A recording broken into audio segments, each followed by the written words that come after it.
Hello everyone. Let's have an interesting discussion on India Mart. If we look at the stock price, it's trading at 2,418 levels, which is 50% down from the highest it had reached of around 5,000 or 4,800, we can say. Uh, if we look at the 1 year chart, then it is down by 25% from that. And if we look it from the 200-day moving average point of view, then it is well below the 200-day moving line. So I think we can start looking at this stock from investment perspective. So let's deep dive into the other aspects of the stock. So if we see, the debt to equity ratio is very less.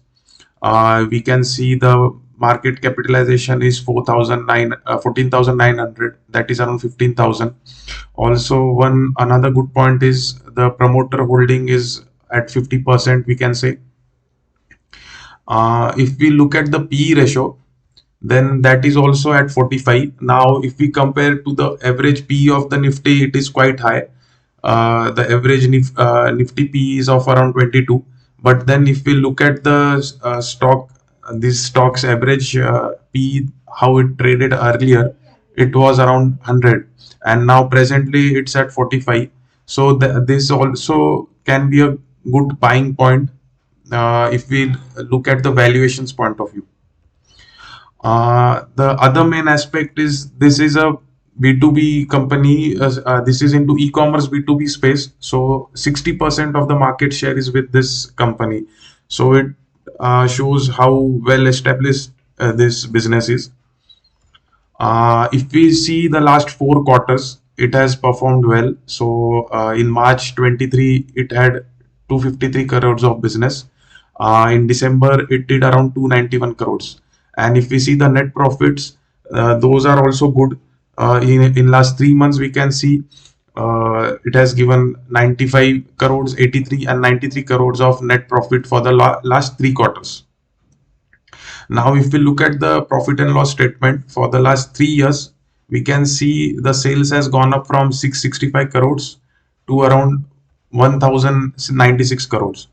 And if we look at the net profit, then those are also better, like 287 has gone up to 337.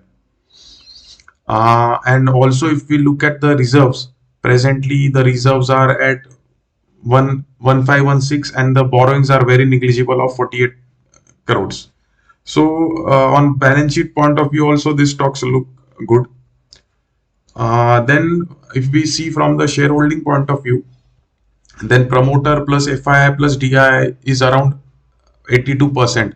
So this is also a good thumbs up that this shareholding pattern has good hand holding, and we can see that the promoters has a good amount of share, and also the FIs have a quite good amount of share with them.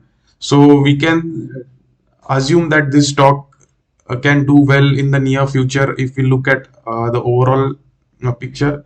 But we need to be cognizant of a fact that this can go down by 20%. So keep that aspect in mind. Also, don't invest more than 3 or 5% of your portfolio. And other thing which you can do is you can plan an SIP in this stock for next 6 months. That also can be done. And do your own due diligence before investing. This is just an educational video. And do like, share, and subscribe to my channel.